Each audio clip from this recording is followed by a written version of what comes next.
Who in their right mind would trade their own daughter for 10 sacks of corn? Yet that is exactly what happened.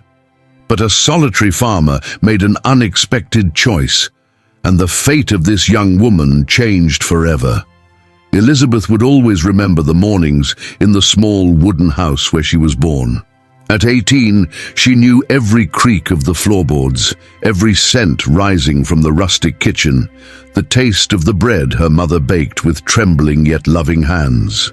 Life could have been simple and sweet if only her mother had lived longer, but illness took her far too soon, leaving Elizabeth with a hollow ache no affection could ever fill. Her father, a man with a stern face and hands calloused from endless toil in the fields, had never learned how to show love. To him, Elizabeth was nothing more than another burden to bear. A daughter. What a disappointment, he would often say, his words cutting into the girl like sharpened knives. When she was only 10, he told her she was good for nothing but getting in the way. For him, only a son would ever be worthy of pride or attention. That was how she grew up, caught between the tender memories of a loving mother and the constant disdain of a father who never managed to show a trace of gentleness. Each day was a silent battle. Each chore in the house or in the small field carried the weight of his harsh judgment. That morning, Elizabeth rose early as always, the sun timidly slipping through the cracks in the window. The smell of damp earth, still fresh from last night's rain, filled the kitchen and mingled with the aroma of strong coffee her father brewed without uttering a word.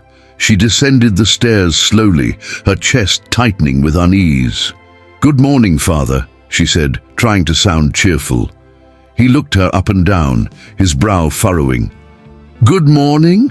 Morning is for people who actually do something useful, not for those who only get in the way. Get up, girl. There's plenty of work in the fields today." His voice was sharp as he drank his coffee, not even waiting for company. Elizabeth swallowed her hurt and went to tend the chickens, milk the cows, and check on the vegetable patch. Every gesture she made was careful, but always shadowed by the critical gaze of a man who seemed to find flaws in everything she did. The years went by, and Elizabeth learned how to move through the house like a shadow, careful not to trigger her father's anger. She clung to her mother's last whispered words before death took her. "My daughter, be strong. Never let anyone diminish your worth. The world may be cruel, but you are capable of blooming even through pain." Those memories were her only comfort, but also her strength. Yet that morning something was different. Elizabeth's father, who usually only complained, seemed resolved. He strode into the kitchen, his heavy steps echoing against the wooden floor. Without meeting her eyes, he said, "Elizabeth, I've decided you won't be staying here anymore." She froze, her heart racing. "Father, what do you mean?" she asked, trying to hide the fear swelling in her throat. "I don't want an argument. You're useless. A girl. No help in the fields, not the way I expected. And frankly, I've no patience left for your sentimental nonsense." He drew a long breath, as though the matter were nothing more than a bothersome errand to settle. "I'll take you to the village, and the rest isn't for you to worry about." The words fell on Elizabeth like a crushing weight. She couldn't believe them. "Take me to the village. Tomorrow?" She repeated silently, as if trying to grasp the meaning might somehow undo the cruel reality. "Father, please, I can work, I can help," she begged, her voice trembling. "Work! You barely have any strength in your arms. It's decided." The days that followed were filled with a blur of fear and disbelief. Elizabeth watched as her father made ready for the journey to the village, packing a few belongings and tallying up details of a future she dreaded. Each sack of corn, each bundle of tools seemed to symbolize how her very life had been reduced to nothing more than a trade. That night, Elizabeth lay awake thinking of her mother, of her words, of the bitter injustice of life. She tried to imagine what awaited her in the village, what they would make of her, how she would survive far from the little she still called home. Fear grew inside her, but so did a spark of resistance. She would not let herself be erased so easily. At last, the day of the journey arrived. Her father ordered her to dress in old plain clothes. With no emotion, he placed her in a worn-out wooden cart and began the trip toward the village.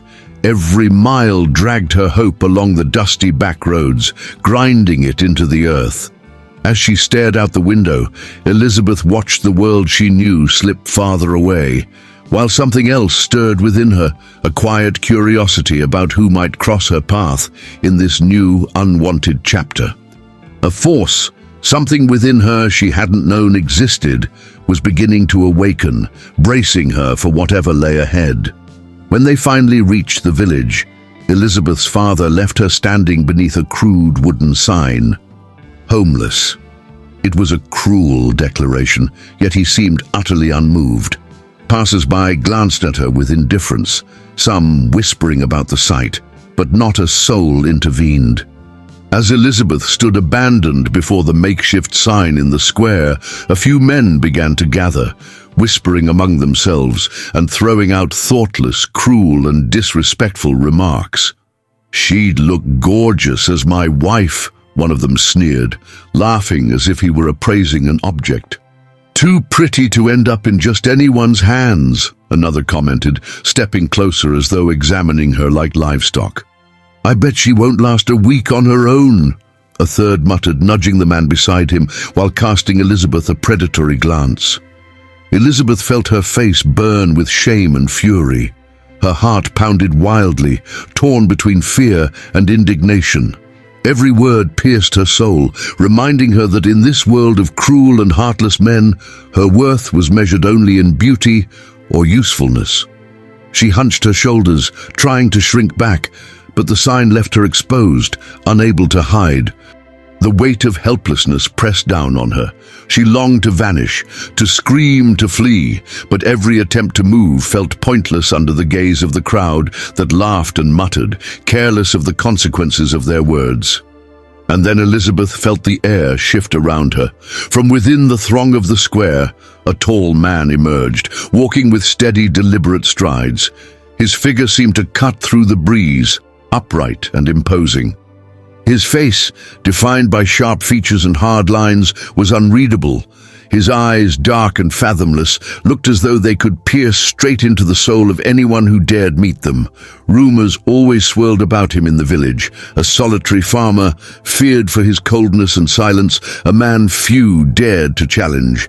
But now, standing before her, he did not look away. Elizabeth shivered, a chill running up her spine, as though he could see not only her outward form, but every fear, every doubt, every fragment of her life. The world around them seemed to slow. The buzz of the market, the cries of animals, the chatter of curious voices, all faded beneath the weight of that gaze.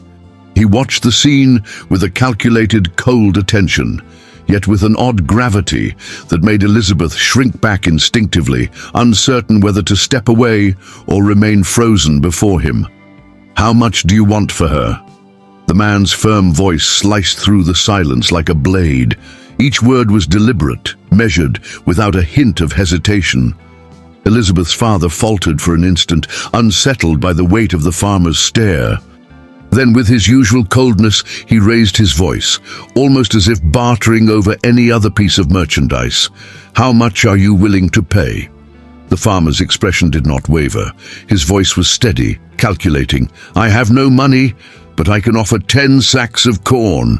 Elizabeth's father let out a dry laugh, glancing at his daughter as though she were worthless. "Fine, I'll take the trade. She's not worth much anyway," he said with indifference. 10 sacks of corn and it's done. A jolt shot through Elizabeth's body. Her heart thundered, a storm of fear, outrage, and disbelief. The world seemed to spin faster around her, and the cruel voices of the crowd, once mocking and filled with careless remarks, now echoed as faint, meaningless murmurs. She wanted to scream, to protest, to run, but her legs betrayed her, her body refusing to move. The farmer held his gaze on her for several long seconds that felt like eternity. There was coldness, yes, but also an unnerving intensity, as though he were assessing not merely her appearance, but her courage, her hidden strength. Silently, without another word, the exchange was made. 10 sacks of corn were handed over, and Elizabeth realized there was no turning back. The fear of an uncertain future tangled with a strange, reluctant curiosity, for something fundamental in her life was about to change forever. As her father walked away, satisfied, chuckling to himself, Elizabeth felt her fingers tremble as if desperate to seize reality and stop what was happening. But there was nothing she could do. She was to be taken by this man, this stranger, cold and solitary, into a world she did not know, carrying with her only courage, despair, and the vivid memory of her mother who had always believed in her. And in that silent, penetrating gaze of the farmer, something awoke within her, not only a deep fear, but a flicker of hope, a certainty that somehow her life would never be the same. The journey to the farm was silent. Elizabeth sat on the wooden bench of the cart, wrapped in a whirlwind of fear and curiosity. Every jolt of the cart made her heart leap, reminding her there was no way back. The farmer, seated in front, did not speak a single word. His face, stern and closed, was impenetrable, and the coldness radiating from him made Elizabeth shrink slightly each time their eyes met. The road leading to the farm was narrow, bordered by vast fields and scattered trees. The wind carried the scent of damp earth, while the distant song of birds echoed in contrast to the heavy silence of the cart. Elizabeth looked around, trying to imprint every detail into her memory: the well-tended crops, the freshly painted fences, and the growing sense of isolation with every mile. When they finally arrived, Elizabeth's breath caught. The farm was beautiful, larger than anything she had ever seen, yet there was something unsettling in its grandeur. The buildings stood solid and impeccably clean, the garden cared for with almost obsessive precision. But there were no signs of life beyond the two of them. No animals roamed free, no other soul appeared. The loneliness of the place hung in the air, making the atmosphere dense, almost suffocating. The farmer stepped down from the cart first, opening the gate with precise, deliberate movements. Elizabeth followed, each step hesitant, her heart hammering in her chest. He said nothing, made no move to help her. She felt the distance between them like an invisible wall. The feeling of helplessness grew inside her, and for a moment, Elizabeth wished she could disappear. He opened the front door of the house and led her straight to a simple yet clean and orderly room. A pristine wooden bed, windows letting in the afternoon sunlight, and a sense of absolute silence filled the space. He closed the door behind him and stood there, looking at her with a cold, unreadable expression. Elizabeth took a deep breath, trying to calm her racing heart. Summoning her courage, she finally spoke, her voice trembling. "Please don't hurt me." The farmer looked at her, showing no apparent emotion, and replied in a tone nearly sharp enough to cut, "I won't hurt you." She hesitated, fear still coursing through her veins, and then, in a faint whisper, asked, "Then, why did you buy me?" He remained silent for a few seconds, studying her as if weighing every word. Finally he spoke, his voice firm and without any trace of emotion, "So that no one else can hurt you." Those simple words, almost devoid of affection, carried an unexpected weight. Elizabeth felt a mixture of confusion and relief. It was cold. It was distant, but there was a promise of protection there, a silent promise that stood in stark contrast to everything she had known until then. She wanted to trust him, but fear remained, an invisible barrier that separated them. "Can I at least know your name?" Elizabeth asked, her voice low, still trembling from fear and tension. He looked at her for a moment, his dark eyes fixed on hers, and replied, his voice steady and controlled, "Samuel." A shiver ran through her body. "Elizabeth," she whispered, extending her hand. Samuel did not take it, simply keeping his gaze on her. For a few seconds, Silence hung heavy, as if every word he might speak had to be measured. Then finally he spoke again, firm and emotionless. As he left, the silence of the house settled over her like a heavy cloak. Elizabeth sat on the bed, feeling every confused emotion swirl together: fear, relief, curiosity, and the strange sensation that her life had changed forever in that instant. That night, Elizabeth slept with her heart still racing and her mind full of tangled thoughts. The bed was comfortable, but the quiet of the house made every creak of the floorboards sound alarmingly loud. She turned over several times, missing the presence of her mother who would never return, the warmth of an embrace, the security she had never known. Yet at the same time, a strange feeling of hope seeped into her thoughts. Perhaps that cold man was not as cruel as he seemed. When she awoke the next morning, the soft sunlight streamed through the window, bathing the room in a warm glow. The scent of fresh coffee filled the air, and Elizabeth felt a flutter of warmth in her chest, realizing that someone had prepared everything for her. She rose, quickly dressed, and made her way to the kitchen. There she found the table set, coffee, fresh bread, and fruit. But when she looked out the window, she saw the farmer in the yard, working alone, fixing the fences with precise, firm movements. The sound of hammering and creaking wood filled the air with a steady, almost hypnotic rhythm. Elizabeth drew a deep breath and stepped outside, approaching him.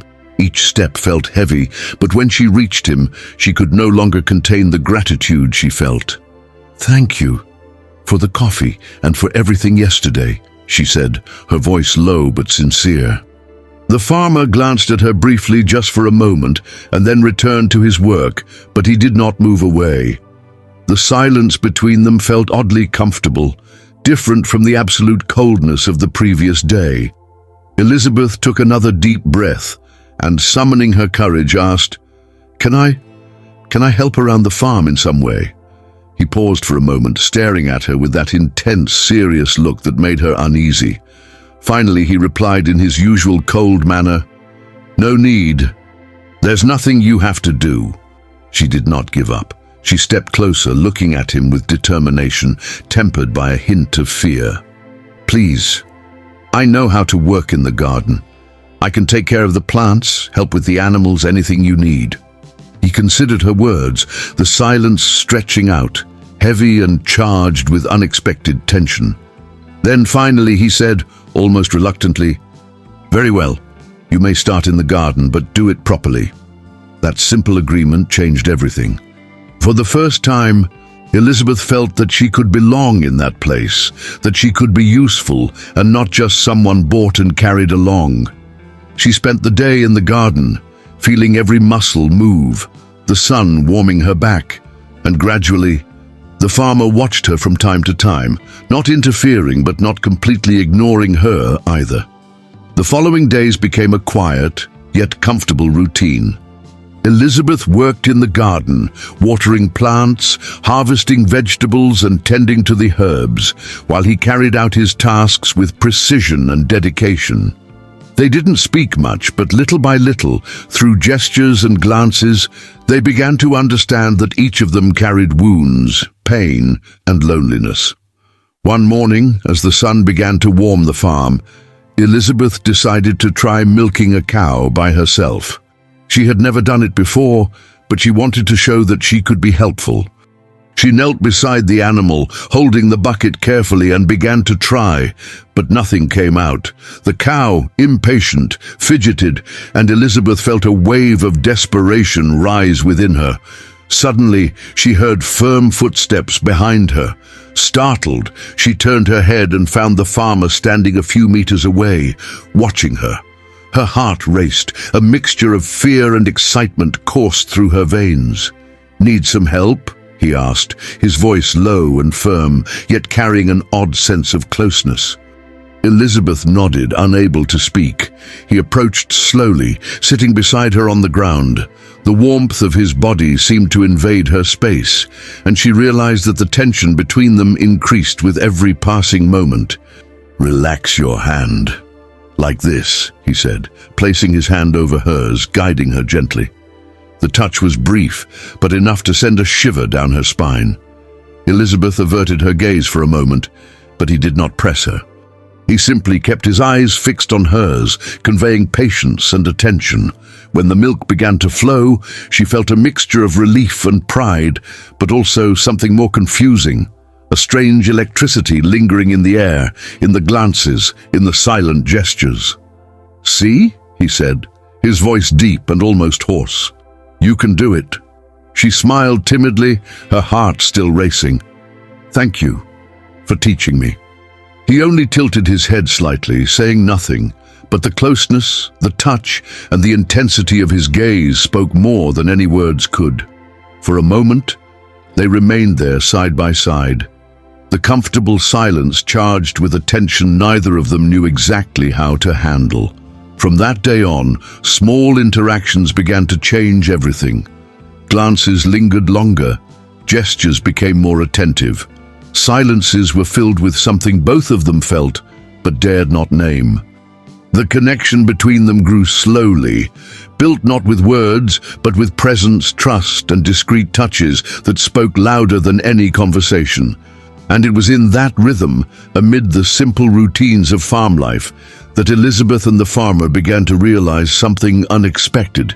Loneliness could be shared, pain could be eased, and perhaps affection could emerge where once there was only distance and coldness.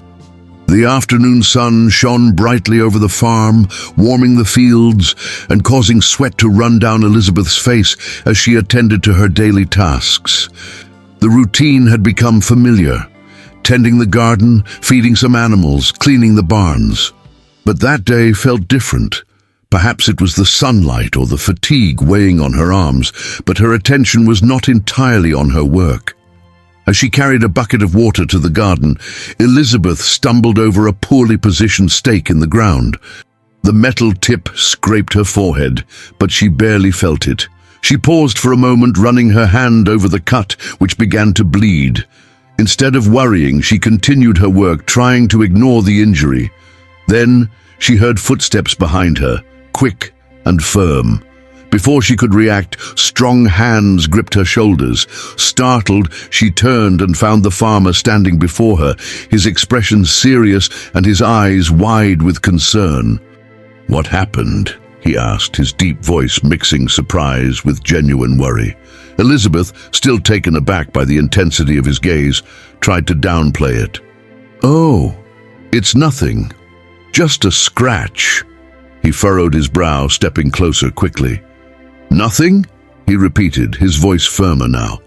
"You're bleeding!" Her heart raced at his reaction.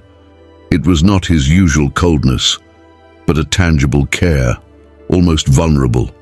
He took a clean cloth and some water, carefully cleaning the cut on her forehead. The touch of his hands on her skin was gentle but firm, and Elizabeth felt a shiver run through her body. When he finished, he applied an improvised bandage, but done with care, as if protecting something precious. They stood there face to face, in a moment that seemed to stretch over the entire afternoon. Their eyes met, and in that silent exchange was more than concern. There was understanding, recognition of pain, and an unexpected connection. "Why are you so cold?" Elizabeth asked, her voice low, almost a whisper, yet filled with curiosity and a hint of challenge.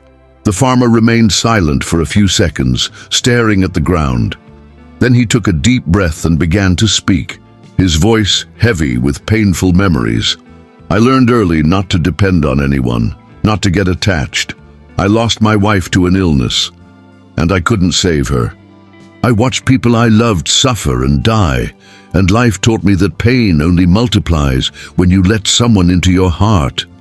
Elizabeth listened to every word, feeling a mixture of sadness and empathy. For the first time, the man who seemed impenetrable was vulnerable before her.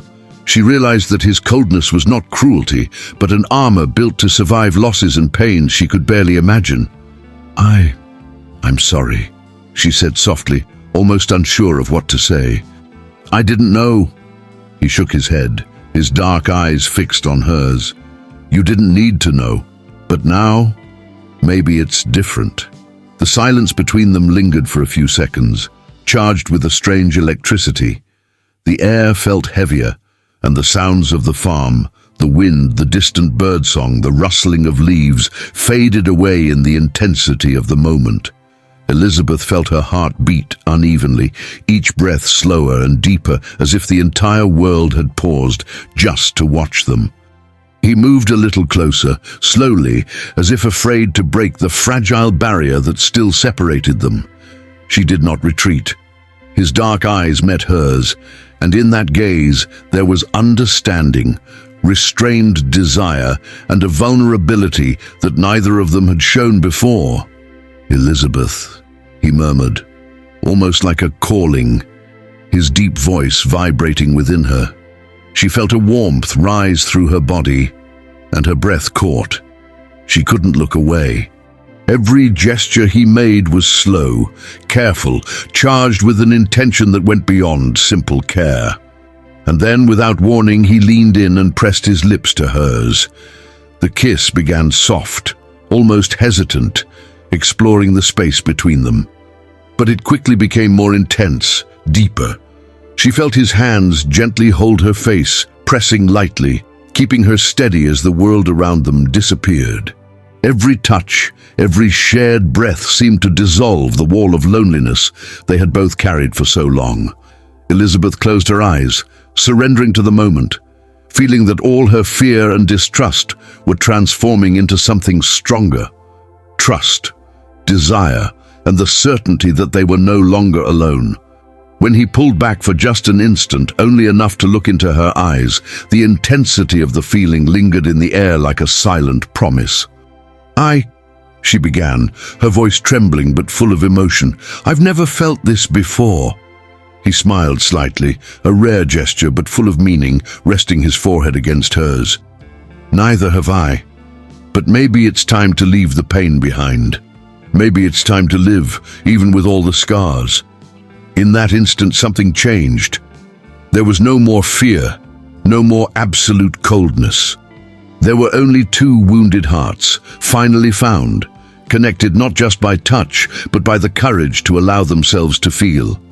And there, under the soft afternoon sunlight, amid the scent of earth and garden, Elizabeth and the farmer discovered that life could offer a second chance, not only to love, but to heal the deepest wounds of their souls. The next morning, sunlight streamed through the bedroom window, illuminating Elizabeth's face. She awoke with a strange sensation in her chest, a mixture of anticipation and anxiety. There was something in the air, something different, but she didn't yet know what it was. When she went down for breakfast, she found the farmer finishing saddling a horse near the door.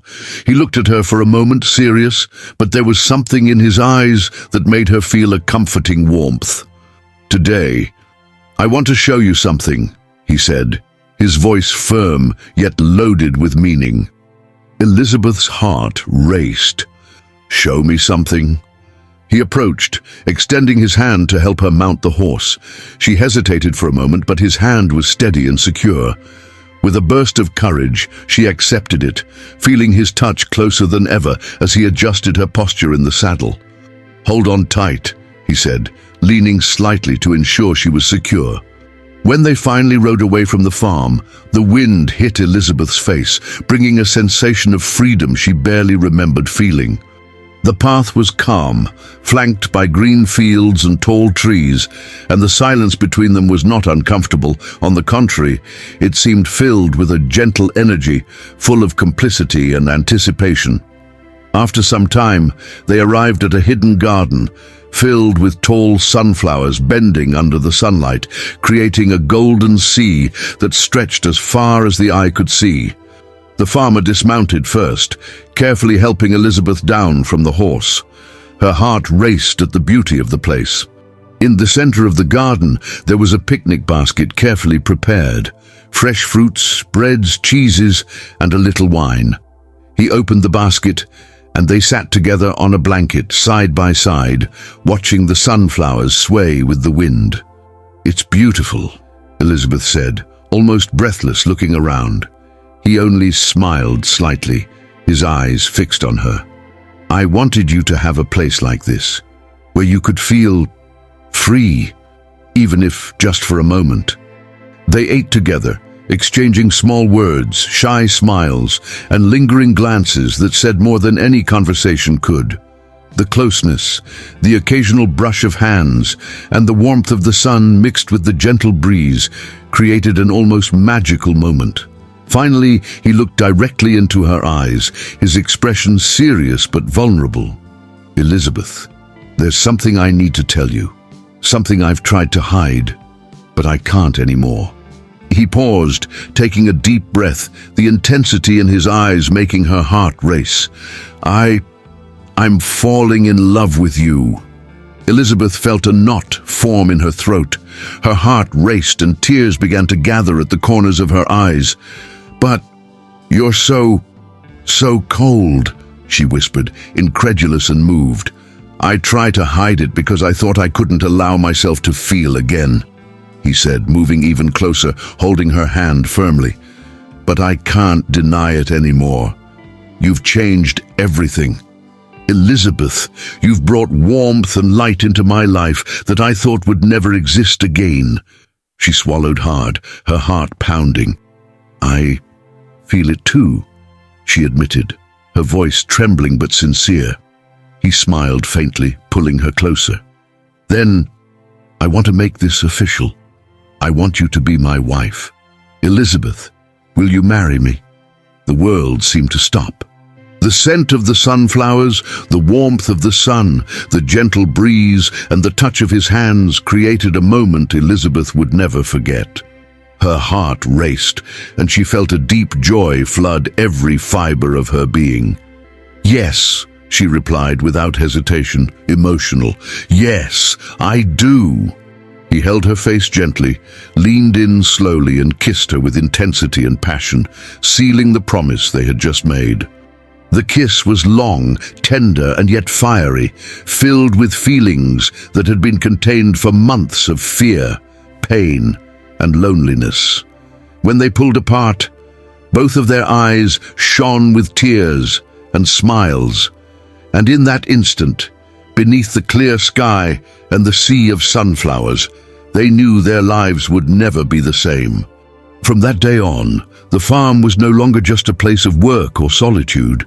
It became a sanctuary, a space where two wounded souls finally found healing, love, and the promise of a shared future.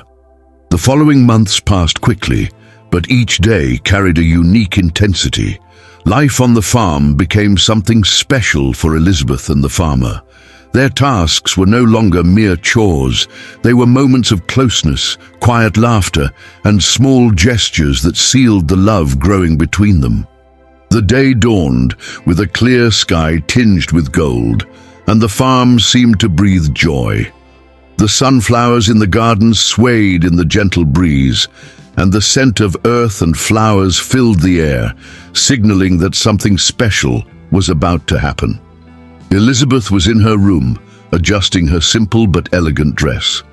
Every detail had been chosen with love. The light fabric that moved with the wind, her hair delicately pinned, and small flowers woven through the strands. She looked in the mirror, her heart racing, a mixture of anxiety and happiness. "Today is our day," she whispered to herself, taking a deep breath to steady her emotions. Outside, Samuel stood near the makeshift altar, crafted from wood and decorated with flowers from the farm. He was impeccable, yet his eyes carried restrained emotion, something he rarely displayed. When Elizabeth appeared on the path, their eyes met, and in that instant, everything else disappeared. The pain of the past, the fears, and the loneliness lost their strength in the intensity of the moment. "You look beautiful," Samuel said, his deep, steady voice filled with feeling, holding her hands carefully. "And you look perfect," Elizabeth replied, smiling emotionally. The ceremony began with simple yet profound words, reflecting all they had lived through: pain, overcoming, and the love that had grown slowly between them. The soft wind seemed to accompany every phrase, and the birdsong in the distance created the perfect soundtrack for the moment. As Samuel placed the ring on her finger, a murmur ran through the guests. All eyes turned to the entrance, and Elizabeth saw her father standing hesitant with tear-filled eyes. He took a deep breath and stepped forward, approaching his daughter and the man who had changed her life.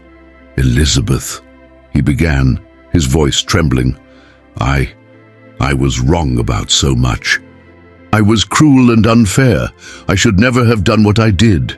I sold you for corn, ignoring your true worth. I am so sorry." Elizabeth felt a mixture of anger, sadness, and relief. She turned to Samuel, who squeezed her hand, offering reassurance. Then she took a deep breath and replied, "Father, I suffered because of what you did, but I've learned to move forward. Today, I am happy, and I hope you can forgive yourself too." Her father stepped closer and embraced her, tears flowing, sealing a silent yet heartfelt forgiveness. Then he looked at Samuel and said, his voice firm but emotional, "Samuel, I want to thank you for everything, for caring for my daughter, for protecting her, for loving her when I failed. I don't know how I can ever repay you, but know that my heart is grateful." Samuel tilted his head slightly, keeping his serious expression, but his eyes revealed emotion and respect. "I only did what was right, sir. Elizabeth deserved to be cared for and happy, and I found in her something I never expected: love, courage, and strength."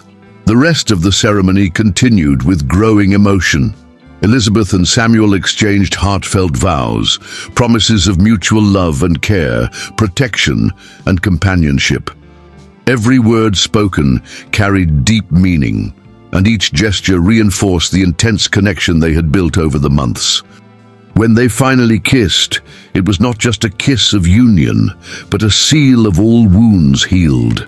The kiss was long, intense, and full of feeling, closing a painful chapter of their lives and opening a new one, full of hope and happiness. After the ceremony, Elizabeth's father approached once more, firmly shaking Samuel's hand. "Thank you for giving my daughter a life I could not. I promise I will try to redeem myself and never interfere in her happiness again." Samuel smiled faintly, drawing Elizabeth close to him. "Today